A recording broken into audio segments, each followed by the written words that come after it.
마태복음 17장 1절에서 8절까지의 말씀 보겠습니다.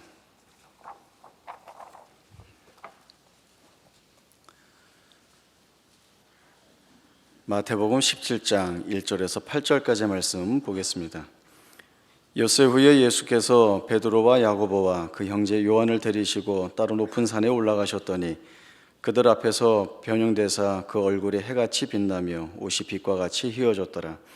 그때에 모세와 엘리야가 예수와 더불어 말하는 것이 그들에게 보이거늘 베드로가 예수께 여쭈어 이르되 주여 우리가 여기 있는 것이 좋사오니 만일 주께서 원하시면 내가 여기서 초막 셋을 짓되 하나는 주님을 위하여 하나는 모세를 위하여 하나는 엘리야를 위하여 하리이다. 말할 때에 호련히 빛난 구름이 그들을 덮으며 구름 속에서 소리가 나서 이르시되 이는 내 사랑하는 아들이요 내 기뻐하는 자니 너희는 그의 말을 들으라 하시는지라. 제자들이 듣고 엎드려 심히 두려워하니 예수께서 나와서 그들에게 손을 대시며 이르시되 일어나라 두려워하지 말라 하시니 제자들이 눈을 들고 보매 오직 예수 외에는 아무도 보이지 아니하더라. 아멘.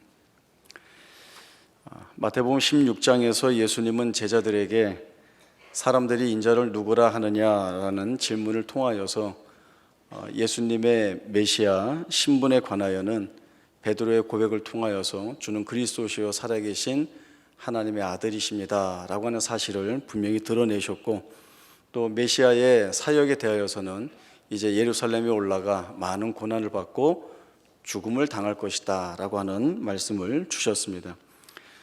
이러한 예수님의 말씀은 세상이 가지고 있는 메시아에 대한 이해와는 거리가 먼 것입니다.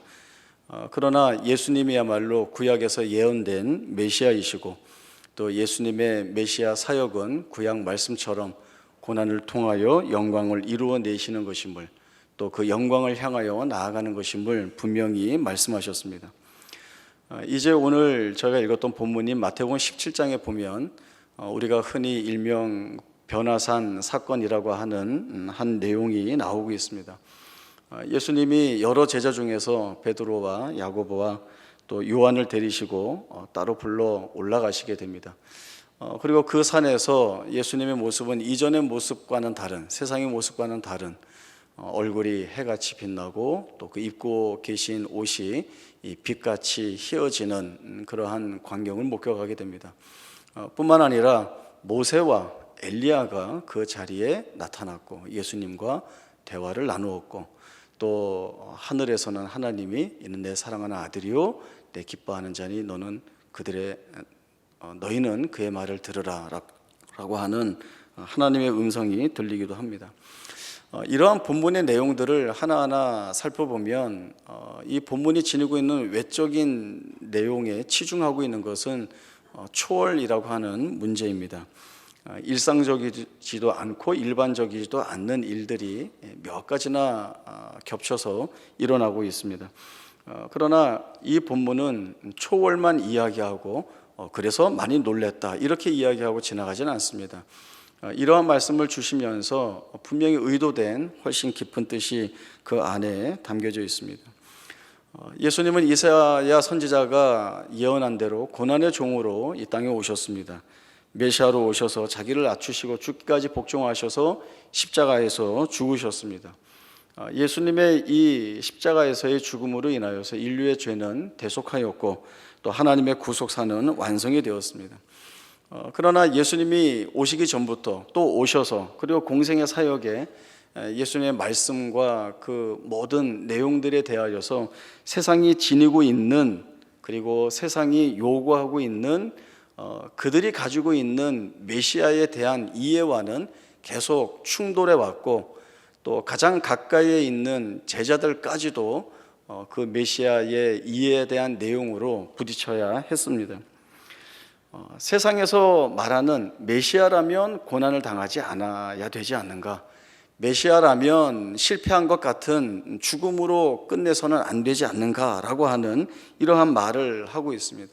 고난을 받는 메시아, 죽는 하나님이라고 하는 것은 없다라고 하는 것이죠. 세상이 바라보는 메시아는 힘이 있어서, 능력이 있어서 세상을 정복하고 압도하고 군림하여서 그 누구도 아무 대항도 저항도 항거도 하지 못하는 그러한 위력을 지닌 존재여야 하는 것입니다. 그래야 그를 통하여서 세상의 모든 문제, 인생의 모든 문제가 해결될 수 있다라고 믿고 있습니다. 이러한 생각과 주장이 예수님과 세상 간의 간극이고 또 예수님과 제자들이 가지고 있는 메시아 이해에 대한 간극입니다. 베드로를 통하여서 이 간극의 분명함이 드러납니다. 예수님을 따라 산으로 올라간 베드로는 정말 기적과 같은 일을 경험하게 됩니다. 예수님의 변화된 모습을 보게 되고 모세와 엘리야를 보게 됩니다. 너무나 감격스럽고 감동스러운 장면이죠. 그래서 이 베드로가 예수님께 요청한 것은 여기에 있는 것이 좋사오니 주님이 원하시면 초막 셋을 짓고 여기서 살겠습니다라고 하는 요청을 하게 됩니다. 어떻게 보면 주님의 그 영광된 모습을 본 감격과 감동이 넘쳐나서 주님을 향한 뜨거운 고백과 또 그에 합당한 반응, 응답을 보여준 것이라는 생각을 하게 됩니다. 그러나 베드로가 이미 마태복음 16장 앞장에서 예수님의 메시아 지위나 신분이나 그 사역에 관한 말씀을 충분히 다 들었음에도 불구하고 다시금 이러한 말을 한다는 것은 아직까지도 베드로는 자신이 요구하고 자신이 기대하고 원하는 메시아 자리에서 벗어나지 못하고 있다라고 하는 것을 반증해 주고 있습니다. 예수님은 마태복음 16장에서 제자들에게 이미 말씀하신 대로 예루살렘으로 올라가셔야 됩니다. 거기에서 고난을 받으셔야 되고 거기에서 죽으셔야 합니다. 그것이 메시아이신 예수님이 가셔야 하는 길이고 또 가지 않으면 안 되는 길입니다.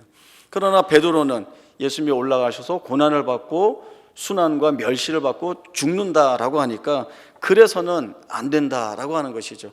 그 생각의 연장에서 이제 영광의 일부의 모습을 확인한 이 베드로는 여기 좋사오니 여기 있으면 좋겠습니다라고 하는 그러한 요청을 하고 있습니다.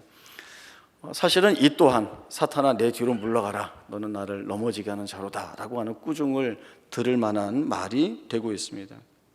베드로는 마태복음 16장에서 예수님이 이미 반복하여 말씀하고 계시는 메시아의 사역에 대한 내용들을 다 놓치고 있는 것입니다. 예루살렘에 올라가셔서 예수님 말씀하신 대로 고난과 또 십자가에서의 죽음을 당하실 것이지만 그러나 지금 이 산에서는 예수님이 장차 이루실 영광의 일부를 충분히 보여주시고 있습니다. 예수님의 얼굴이 해같이 빛나고 그 옷이 빛같이 휘어진 것입니다.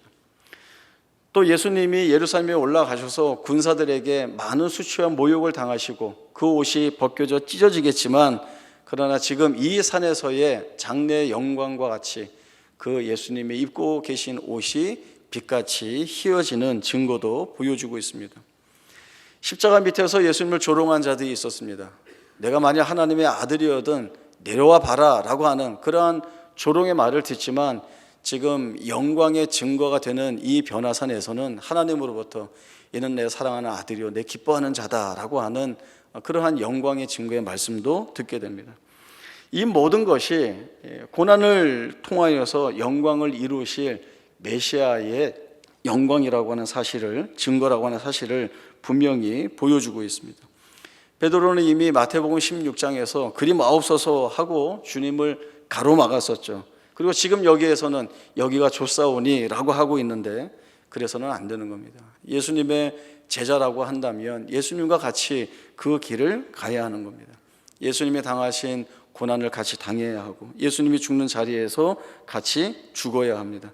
제자로서 마땅히 가야 할 길을 가고 해야 할 일을 해야 하는 것이 중요한 것입니다. 고난받는 예루살렘이라고 해서 예루살렘을 회피해서는 안 되고 영광의 일부만 누리고 있는데 여기가 다인 양 영원히 여기서 살겠습니다 라고 하는 응석을 부려서도 안 되는 것입니다. 그러면 다 놓치게 되는 것이죠. 프로야구 선수들은 시즌이 마치면 잠시 몸을 쉰 다음에 전지훈련을 갑니다. 새로운 시즌을 준비하기 위하여서.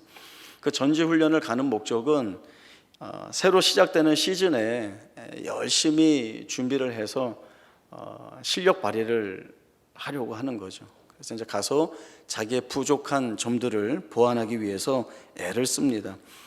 근력이 부족한 선수들은 근력을 늘리기 위해서 트레이닝에 매달리고 또 좀 더 정교한 타격을 하기 위해서 야구 배트를 들고 자세도 고쳐가면서 아주 열심히 연습을 합니다.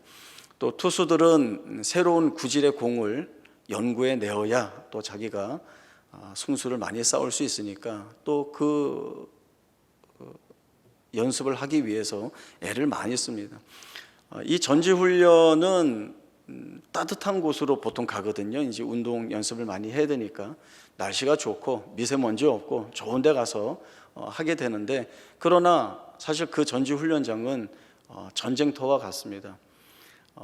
프로 선수로서 자기의 책임을 잘 감당하고 그리고 이 험한 생존 경쟁 안에서 살아남기 위하여서 정말 열심히 달리고 땀을 뻘뻘 흘리고 애를 씁니다. 타자들 손은 아마 보신 분들도 계시겠지만 이승엽 선수의 그 손바닥 사진을 보면 굳은 살뿐만 아니라 너무 야구 배트를 잡고 타격 훈련을 많이 해서 살갗이 벗겨지고 거기서 피가 나고 거기가 또 굳고 수없이 반복하면서 아주 거칠고 거친 손이 되어 있는 것들을 보게 됩니다.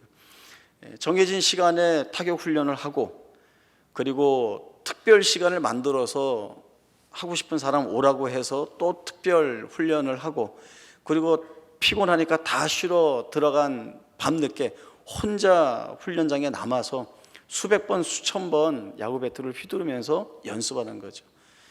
또 훈련할 때 땅을 구르고 날아다니고 말할 수 없이 애를 쓰는 겁니다. 이렇게 해야 되는 겁니다. 그러나 너무 힘들지 않아? 저렇게까지 할 필요 있을까? 그래서 날씨가 좋으니까 3, 3, 5 모여서 말로만 내년에 잘했으면 좋겠다, 화이팅, 이렇게 손 막 쌓아서 자기네끼리 화이팅 화이팅 훈련을 안 하고 그러고 있으면 될까요? 그건 안 되죠. 죽을 것 같이 매달려서 해도 될까 말까 하는 자리인데 그렇게 해서는 안 되는 겁니다. 정말 죽을 것 같이 훈련하고 연습해야 나중에 시즌이 시작되었을 때에 자기 팀을 위하여서 또 자기 팀을 응원하는 팬들을 위하여서 그 경기장에 나가서 몸이 부서져라 뛰는 것이 프로 선수의 영광은 바로 거기에 있는 것입니다. 예수님의 메시아 예언은 이사야에서 고난의 종으로 말씀이 되었습니다. 이사야서 53장 1절에서 7절까지의 말씀을 좀 보겠습니다. 구약성경 1033쪽입니다. 이사야 53장 1절에서 7절까지 제가 말씀을 읽겠습니다.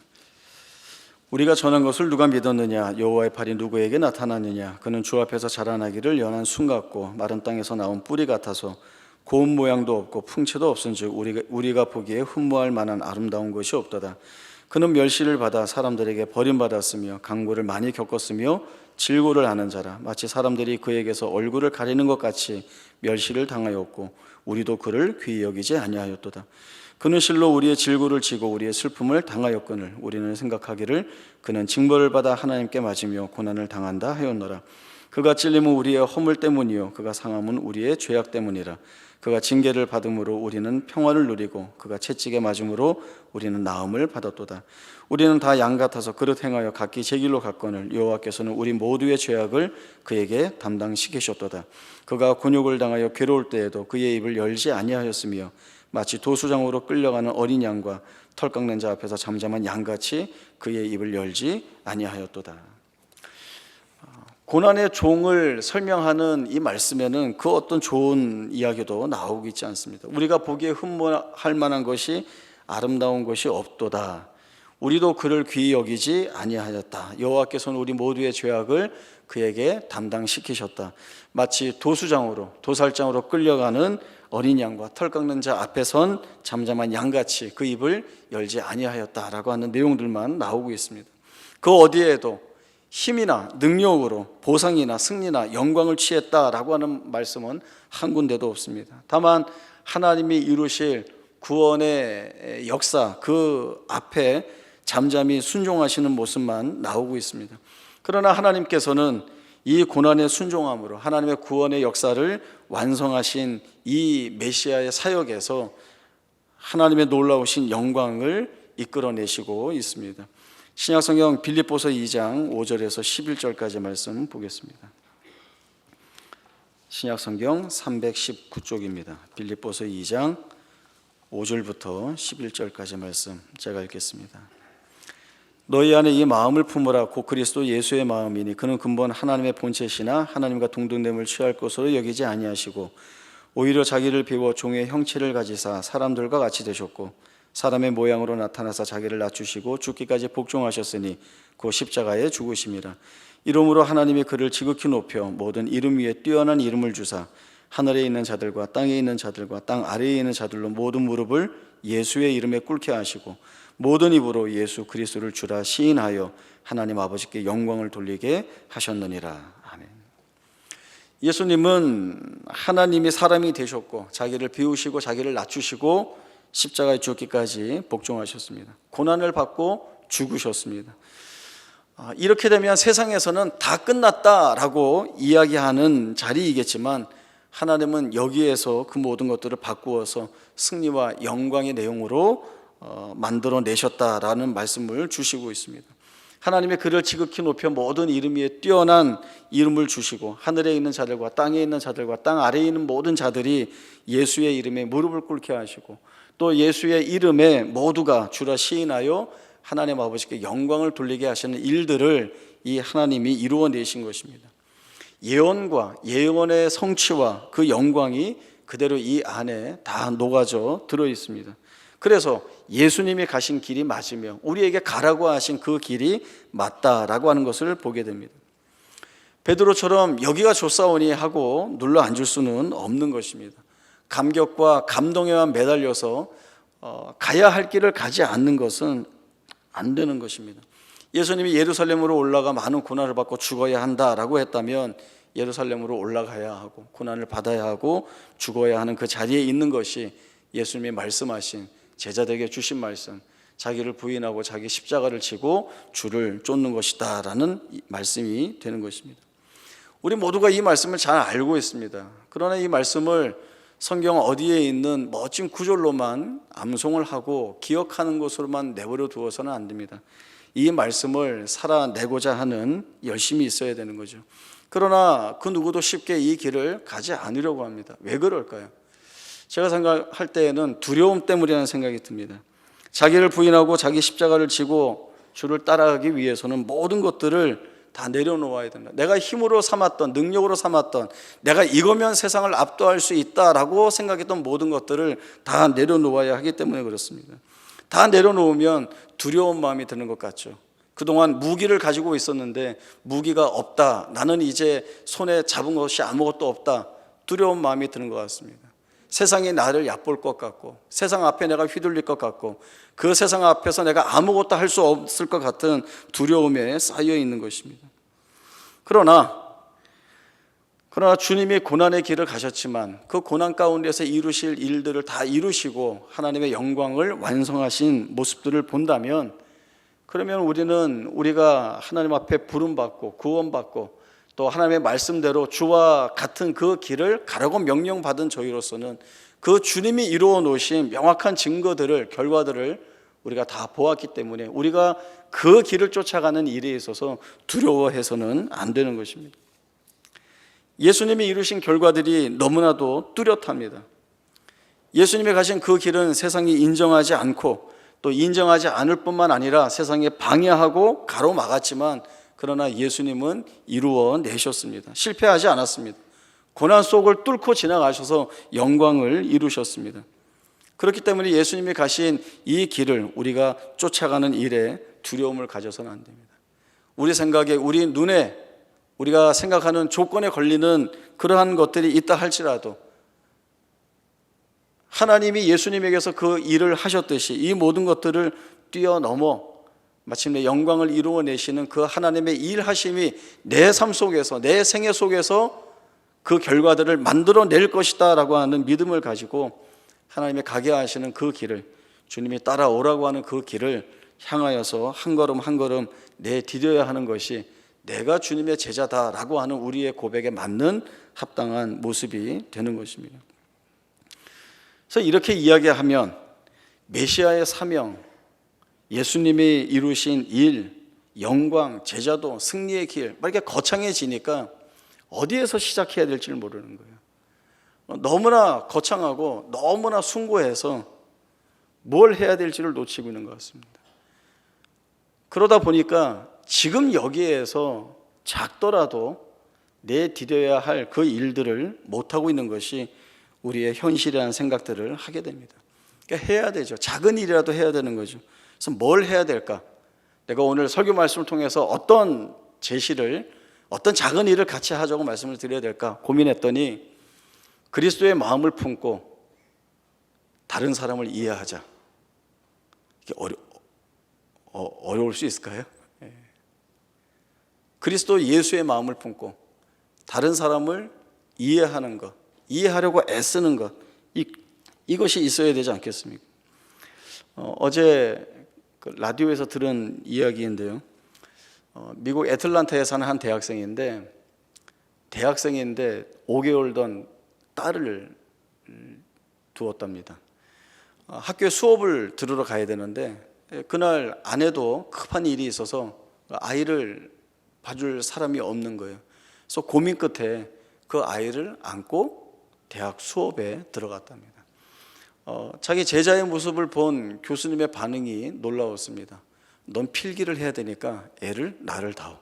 그래서 이 남자 교수님이 그 애를 이렇게 포대기, 저 세대까지는 포대기인데 요즘 뭐라 그러죠? 하여간 그 아이 안는 거로 아이를 안고는 거의 1시간 동안 서서 수업을 하고, 칠판에 보니까 뭐 빼곡히 적혀 있는 사진이 있더라고요. 그 아빠 제자는 책상에 앉아서 열심히 필기를 하는 겁니다. 그 교수님이 뭘 한 거죠? 자기 제자의 상황을 본 겁니다. 그리고 정말 긍휼한 마음을 품고 사랑하는 마음을 품고 자기가 할 수 있는 일을 한 것입니다. 저는 그 이야기를 들으면서 오늘 아침에도 제가 좀 기사를 찾아봤더니 기사를 쭉 읽어 내려가는 가운데 그 죽은 시인의 사회 영화에 나오는 키팅 선생님 같다라고 하는 그런 생각도 들었습니다. 사람들이, 세상이 또 너무 자기 위주로 돌아가는데 모두가 불안해합니다. 그리고 여기에서 어떻게 나 자신을 지킬까라고 하는 생각에 사로잡혀 있고 몰두해 있습니다. 그러다가 조금만 부딪히고 조금만 어려움을 당하게 되면, 불이익을 당하게 되면 모두가 분노를 하죠. 우리 한국 사회의 근래에 좀 돌아봐야 할 문제라고 하면 분노가 멈추지 않는 사회가 되었다는 것이 가장 큰 문제로 지적이 되고 있습니다. 아무도 참지 않습니다. 아무도 관용을 베풀지 않고 있습니다. 그러니까 세상이 이렇게 기류가 흘러가고 그 시대가 가지고 있는 외적인 모양이 이렇게 나아가다 보니까 우리도 덩달아 이 안에서 참지 못하고 분노하게 됩니다.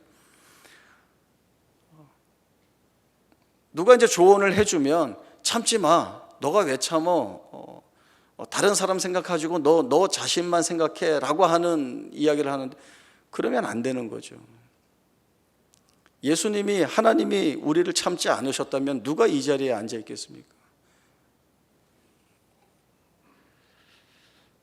누가 틀리면 3살짜리 내 아이한테 딱지 접어주는 거 가르쳐 주는 것처럼 잘 가르쳐 줘야 됩니다. 그 애들은 아무리 얘기해도 잘 못하죠. 어릴 때니까. 자, 비행기 날개는 이렇게 아래에서 위로 접어야 되고, 이렇게 위로 접으라고, 그렇게 위로 접어야 돼. 또 조금 있다가, 아빠 이거 위로 접는 건 맞아? 그거 맞아. 또 조금 있다가, 아까 이게 위로 가라고 그랬나 아래로 가라고 그랬나? 그럼 마음속에 하나님 4번째 물으면 저는 꿀밤을 때리겠습니다. 뭐 이제 이런 생각이 막 들 텐데 계속 묻죠, 아이가. 그러나 계속 가르쳐 주죠. 내 아이한테 비행기 접는 법을 가르치는 그 재미, 또 이 아이가 자기가 접어가면서 느끼는 재미가 뭘까라고 하는 것을 생각하다 보니까 그냥 가르쳐 주는 거죠. 즐거운 마음으로 하는 거죠. 누구에게는 이 같은 마음으로. 그리고 뭘 잘못했을 때 째려보거나 무시하지 말고 공손하게 잘 가르쳐 주면 되지 않겠습니까? 이렇게 하는 것보다는 이렇게 하는 게 낫겠습니다.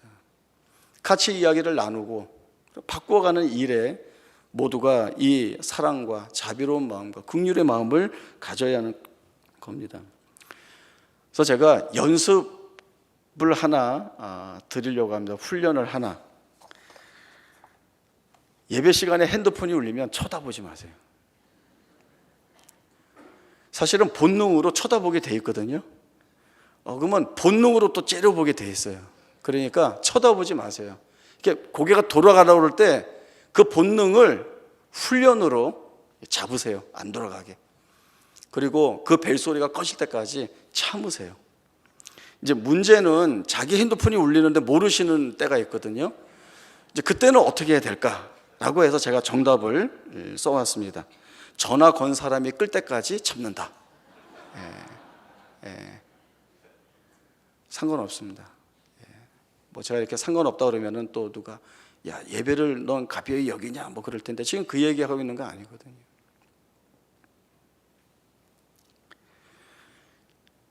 신앙과 삶이 분리되어 있다면 그것만큼 불행한 것은 우리에게 없습니다. 어디 가서 예수 믿는다고, 나 하나님 믿는다고, 나 교회 다닌다고 스스로가 자랑스럽게 생각하지 못한다라고 하는 것은 그것만큼 아쉬운 것이 없습니다. 왜냐하면 이미 우리에게 풍성하게 풍족하게 주어진 하나님의 은혜라든가 하나님의 영광, 또 그 하나님이 우리 안에서 만들어내시고 이루어내시는 지금의 과정이나 지금의 모든 상황들 속에서 우리가 얼마나 넉넉하게 누리고 즐거워할 일 것들이 많이 있는데 그걸 다 놓친다고 한다면 그것만큼 아쉬운 것이 없는 것입니다. 그러니까 어디서부터 잘못되었을까라고 했을 때 사단이 예수님을 시험한 것처럼 사단이 우리에게도 이 시험을 걸고 있는 것입니다. 사단이 세상 속에서 세상의 것들을 가지고 우리를 시험하고 있는 것입니다. 예수님이 40일 금식 마치신 후에 사단이 예수님을 찾아와서 돌덩이를 가지고 떡을 만들어 먹으라 했습니다. 40일 동안 굶주리신 예수님을 위하는 척 했지만 사실 그것은 내가 가려는 메시아의 길을 외면해라 라고 하는 시험이었습니다. 성전 꼭대기에서 뛰어내리라고 했고 천하만국의 모든 영광을 보여주면서 절하면 주겠다라고 하는 시험을 했습니다. 그것은 하나님의 영광, 구원의 영광 그딴 거 신경 쓰지 말고 세상의 영광을 쫓아가라 라고 하는 시험이었습니다. 그러나 예수님이 이 시험을 다 이기셨습니다. 그러니까 예수님이 이기셨다, 예수님이 승리하셨다라고 하는 것은 우리에게까지 그 승리의 결과가 이미 주어졌다라고 하는 사실을 뜻하는 것입니다. 변화산에서 예수님이 보여주신 영광은 지극히 일부분입니다. 그럼에도 보는 자들에게 감동이 있었고 감격이 있었습니다. 그러나 그 영광에 영원히 동참하기 위해서는 그 변화산에 여기가 좋사오니 하고 머물러 있는 것이 아니라 예수님이 향하여 가시는 예루살렘을 향하여서 그 고난의 여정, 그 고난의 길을 따라가야 하고 예수님이 받으시는 모든 순환과 멸시를, 모욕을 같이 받아야 하고 그 십자가에서 같이 죽어야 하는 것입니다. 고난 없이 영광은 주어지지 않습니다. 베드로가 여기가 좋사오니 라고 했을 때 하나님이 답을 주셨죠. 예수는 내 사랑하는 아들이요 내 기뻐하는 자다. 그러니 너희는 그의 말을 들으라. 예수님이 주시는 말씀이 무엇이었습니까? 이미 마태복음 16장에서 예루살렘에 올라가 많은 고난을 받고 십자가에서 죽을 것이다 라고 하는 말씀이었습니다. 우리 앞에도 이 고난의 길이 놓여져 있습니다. 세상은 전혀 쳐다보지 않는 길입니다. 외면하는 길입니다. 가지 않으려고 하는 길입니다. 그러나 우리에게는 그 길은 주님과 함께 가야 하는 길입니다. 그리고 그 길은 더 이상 우리에게는 고난의 길이 아니라 영광의 길인 것들을 보아야 합니다. 그러니 그 길을 가는데 있어서 이렇게 어줍지 않게 이렇게 못난 모습 보이고 갈 것이 아니라 허리를 펴고 턱을 들고 사실은 어떻게 보면 그 자만하게 보일지 모르지만 그 모습으로 그 길을 담대하게 가야 할 것입니다. 우리에게만이 영광으로 보여지는 그 길입니다. 그리고 그 길 위에서 하나님이 이루어내실 일들이 우리에게 얼마나 놀라운 은혜로 복으로 다가올지를 알고 있기 때문에 이 길 또한 우리가 놓칠 수 없는 길이 되는 것입니다. 주님이 우리에게 내가 예루살렘으로 올라가 많은 고난을 받고 죽는다, 너희는 어떻게 하겠느냐라고 할 때에 저는 그냥 여기 있겠습니다 라든가 주님이 올라가시면 안 됩니다 라고 했을 때 주님이 막으셨다라고 하는 것은 나와 같이 올라가야 된다라고 하는 것이죠. 그 선물을 우리에게 주신 것입니다. 저는 선물이라고 생각합니다. 하나님이 주신 그 영광을 향하여 나아가는 여정이 우리에게 선물과 같이 주어진 여정입니다. 이 길을 가는 데 있어서 두려워하지 마시고 또 이 길을 함께 가는 그 귀한 즐거움들이 우리 한 교회로 부름받고 있는 이 자리에서 우리 모두가 함께 짊어지고 나아갈 수 있는 기쁜 즐거운 신앙의 고백이 될 수 있기를 바랍니다. 기도하겠습니다. 하나님 아버지, 은혜를 감사합니다. 하나님께서 자기를 낮추시고 자기를 비우시고 사람의 몸을 입으시고 이 땅에 오셔서 죽기까지 복종하셔서 십자가에서 죽으셨습니다. 하나님께서 명령하신 모든 구속사를 완성하셨고 또 그 일에 순종하심으로 인하여서 하나님께서 큰 영광을 취하셨습니다. 우리에게 있는 모든 외적인 조건들이 또 우리가 살아가는 세상 안에서의 모든 내용들이 사실은 이러한 고난과 어려움으로 쌓여 있지만 그러나 우리가 그 안에서 하나님으로 인하여서 변화된 주님의 제자로서 쫓아갈 때에 그 길이 고난의 길이로만 끝나는 것이 아니라 영광의 자리로 만들어 주시는 하나님의 세밀하신 손길이 있음을 분명히 알고 있습니다. 그 길을 담대히 나아갈 수 있는 저희 모두가 되게 하시고 또 그 길에서 하나님으로부터 주어지는 복과 은혜를 마음껏 누림으로 인하여서 하나님께서 우리에게 약속하신 것들을 이루어내시는 그 일 앞에 감사와 또 주의 제자로 살아가고자 하는 충성과 헌신이 우리 가운데 있게 하여 주옵소서. 이 길에 지지 않게 하시고 담대히 기쁜 마음으로 나아갈 수 있는 저희 모두가 되게 하여 주옵소서. 거룩하신 예수님의 이름으로 기도하옵나이다. 아멘.